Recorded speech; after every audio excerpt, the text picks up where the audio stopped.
Hello students, welcome to Kanishka coaching classes.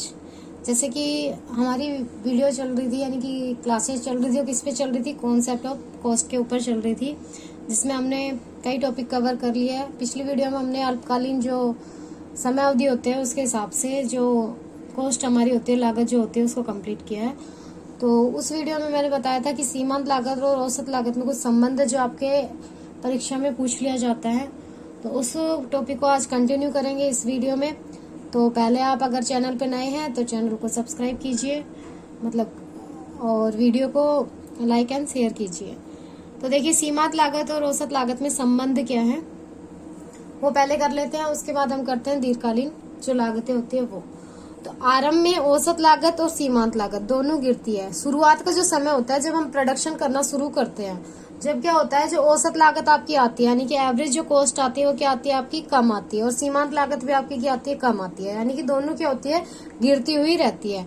पर होता क्या है, जो आपकी सीमांत लागत है औसत लागत की अपेक्षा तीव्र गति से गिरती है। यानी कि जो आपकी सीमांत लागत है, औसत लागत भी गिरती है और सीमांत लागत भी गिरती है, लेकिन जो सीमांत लागत गिरती है वो औसत लागत से ज्यादा गिरती है। जैसे कई बार क्या होता है, हमारे आपस में क्या होगा, झगड़ा हो गया, दो दोस्त थे, आपस में क्या हो गया, दोस्त तो वैसे लड़ते नहीं है, बहुत कम लड़ते हैं, लड़ते हैं तो आपस में मिल जाते हैं, लेकिन दो दोस्त थे, मान लीजिए उनमें झगड़ा हो गया।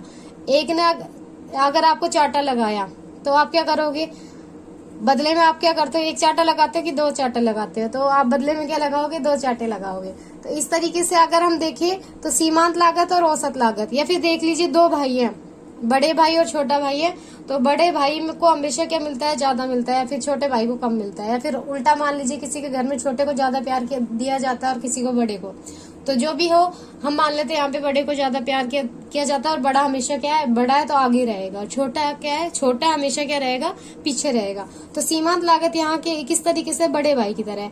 अगर ये कम होगा तो क्या रहेगा, हमेशा छोटे से ज्यादा कम रहेगा, यानी कि औसत लागत से क्या रहेगा, कम रहेगा। अगर बड़ा होगा तो औसत लागत से हमेशा क्या होगा, ज्यादा होगा। तो समझ रहे होंगे कि अगर गिरेगी कोई भी कॉस्ट, यानी कि औसत लागत और सीमांत लागत दोनों गिरेंगे, तो औसत लागत से ज्यादा गिरेगी सीमांत लागत। अगर बढ़ेंगे तो औसत लागत से ज्यादा बढ़ेगी सीमांत लागत। तो इस तरीके से क्या होगा, हमेशा सीमांत लागत ही क्या रहेगी, आगे रहेगी किससे, औसत लागत से। तो क्या कहा फर्स्ट पॉइंट, अगर औसत लागत गिरती है और सीमांत लागत भी गिरती है तो दोनों गिरेंगी, लेकिन जो सीमांत लागत है वो औसत लागत की अपेक्षा तीव्र गति से गिरेगी। मान लीजिए क्या है, सीमांत लागत आपकी गिर रही है 10, तो औसत लागत गिरेगी 12। अगर सीमांत लागत 15 गिर रही है तो औसत लागत गिरेगी 11, या फिर कुछ भी मान लीजिए, यानी कि इससे नीचे गिरेगी हमेशा।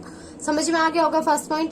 सेकंड पॉइंट देखिए, एमसी रेखा सदैव, यानी कि औसत लागत की जो रेखा होती है वो हमेशा एसी को उसके न्यूनतम बिंदु पर काटती है। यानी कि जो एसी का न्यूनतम बिंदु होगा, सबसे छोटा बिंदु होगा, उस बिंदु पर क्या करेगी, एमसी जो कोस्ट लाइन है, यानी कि एमसी जो वक्र की लाइन है, वो एसी पर काटेगी उसे।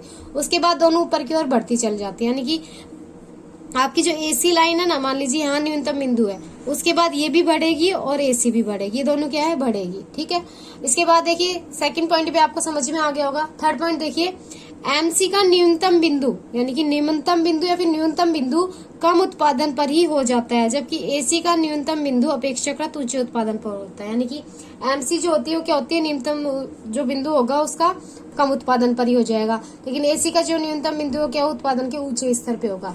ये तो हो गया अगर नॉर्मल हम जो केस देखें उसमें जो एसी और एमसी का जो संबंध होता है वो। और आपकी बुक से कैसे दे रखा है, आपको लिखना कैसे है एग्जाम में, as per the 12th base, या आप किसी भी बेस से ले सकते हो, यूजीसी नेट के बेस से भी ले सकते हो, या फिर आपका कोई भी कंपटीशन एग्जाम है उसके बेस से भी ले सकते हो कि इन दोनों में क्या रिलेशन है। लेकिन एज पर द बोर्ड, यानी कि राजस्थान बोर्ड या फिर अजमेर बोर्ड में आप किस तरीके से क्वेश्चन आएगा, आप किस तरीके से उसके अकॉर्डिंग आप क्वेश्चन का आंसर दे के आओगे, वो देखते हैं आपकी बुक से। तो देखिए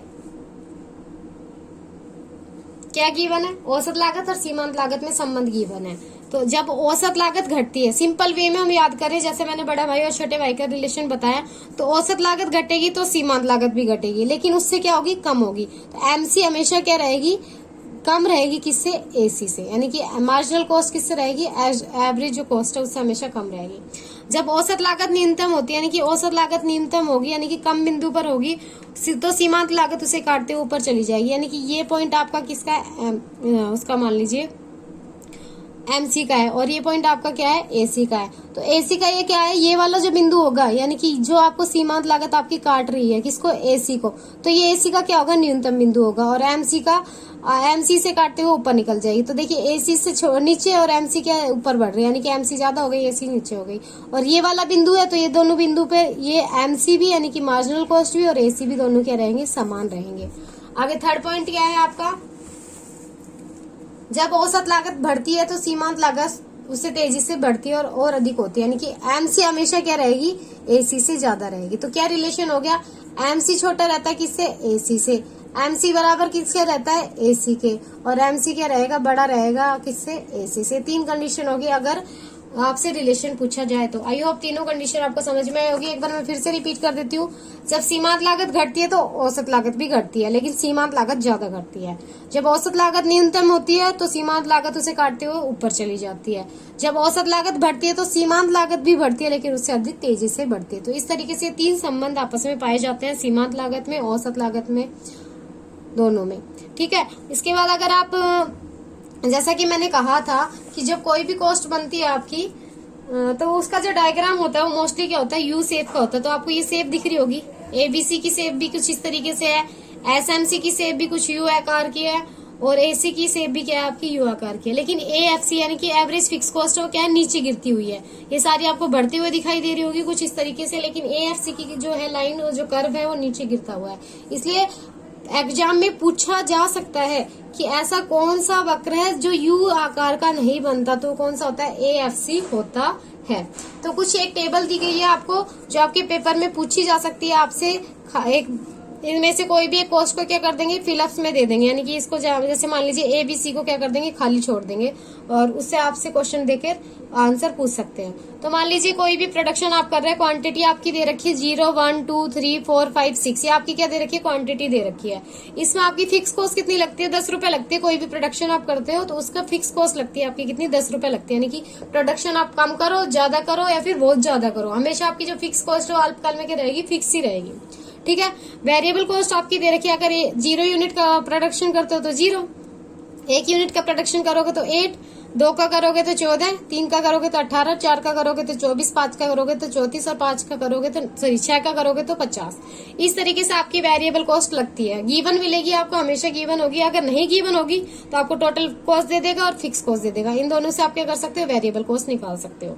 अगर मान लीजिए आपको फिक्स कॉस्ट दे दी और TBC दे दी और टोटल कॉस्ट पूछे तो आप क्या कर दोगे, इन दोनों का टोटल कर दोगे। क्या बताया मैंने, अगर आपको क्या दे, टोटल कॉस्ट यानी कि कुल लागत दे और टोटल फिक्स कॉस्ट दे, तो आप क्या करोगे, इसमें से टोटल कॉस्ट में से फिक्स कॉस्ट को घटा दोगे तो आपकी वेरिएबल कॉस्ट निकल के आ जाएगी।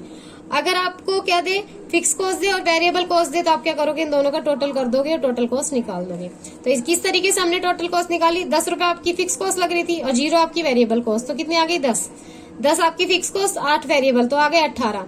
10 + 14 करोगे तो 24 आई, 10 + 18 करोगे तो 28 आई, 10 + 24 करोगे तो 34 आई, 10 + 34 करोगे तो 44 और 10 + 50 किया तो 60। इस तरीके से आप total fix cost, total variable cost और टोटल कॉस्ट को आसानी से निकाल सकते हो। अब बात आती है एवरेज फिक्स कॉस्ट की। तो हमने एवरेज फिक्स कॉस्ट का फॉर्मूला क्या पढ़ा था, total fix cost divide by quantity. Total fix cost हमारी कितनी लग रही है, 10। 10 में 0 का भाग दोगे क्या आएगा, अनंत, तो इसको हमने क्या कर दिया, डैश में ही छोड़ दिया। सेकंड आपकी कितनी आ रही है, 10। 10 में 1 का भाग दोगे तो वापस कितनी आ जाएगी आपकी, 10। फिर आपकी आई 10। 10 में 2 का भाग दिया तो कितनी आई, 5। थर्ड पे आपकी 10 है, 10 में 3 का भाग दिया तो 3.33।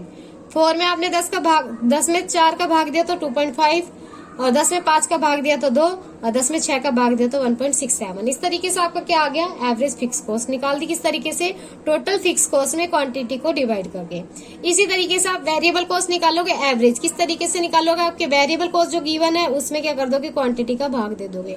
इस तरीके से आप एवरेज कॉस्ट निकालना चाहो, सीमांत औसत लागत निकालना चाहो तो औसत लागत 10 + 8 करके भी निकाल सकते हो, 5 + 7 करके 12 भी निकाल सकते हो, या फिर आपका एक फॉर्मूला है चेंज इन TC, यानी कि टोटल कॉस्ट में कितना चेंज आया आपका, 10 से 8 आई, 8 तो ये आ गई और प्रोडक्शन में कितना चेंज आया, 1 का। तो 8 में 1 का भाग दे दोगे तो कितना आ गया आपका, 8 आ गया। इस तरीके से भी आप क्या कर सकते हो, आप एवरेज कॉस्ट को निकाल सकते हो। और एसएमसी निकालनी है तो एसएमसी भी आपकी इस तरीके से आ जाएगी। सॉरी, ये एसएमसी जो निकालना बताया मैंने, एसएमसी ही बताया अभी आपको। तो इस तरीके से आप करोगे, एसएमसी को निकाल सकोगे। एसएससी आप क्या करोगे, इन दोनों को ऐड करके निकाल लोगे। इस तरीके से आपसे 4 नंबर में भी क्वेश्चन पूछा जा सकता है। खाली जगह दे देंगे आपको फिलअप्स में डैश डैश करके, और आपको क्या करना पड़ेगा, एसएमसी भी निकलवा सकता है, टीबीसी भी निकाल सकते हैं, और टीसी भी निकलवा सकता है। तो आज की वीडियो में हम इतना ही रखेंगे। ज्यादा लंबी वीडियो देखने में बोरिंग लगती है, आगे कंटिन्यू करेंगे अगली वीडियो में। कुछ छोटा सा आपका टॉपिक बचा हुआ है, उसको भी हम कवर कर लेंगे अगली वीडियो में। तो आप वीडियो को ज्यादा से ज्यादा शेयर करना और चैनल को सब्सक्राइब करना ना भूलें। Thank you.